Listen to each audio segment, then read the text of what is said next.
আসসালামু আলাইকুম প্রিয় ছোট্ট বন্ধুরা, আশা করি তোমরা সবাই ভালো আছো। আজকে আমি তোমাদেরকে ক্যাপিটাল লেটার শিখাবো। চলো শুরু করি। বিসমিল্লাহির রহমানির রহিম।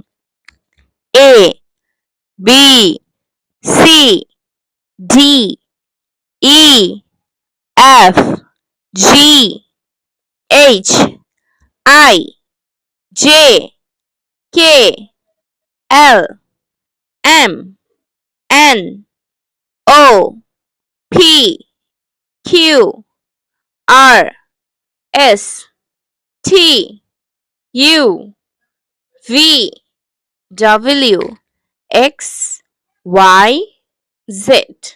আমি আবারও পড়ছি, তোমরা মনোযোগ দিয়ে শোনো।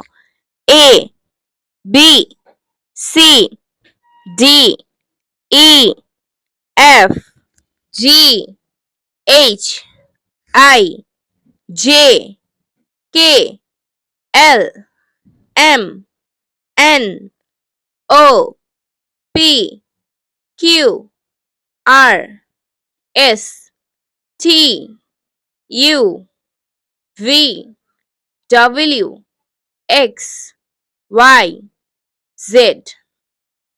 আজ আর নয়, ভালো ভাববে, ভালো থাকবে। আল্লাহ হাফেজ।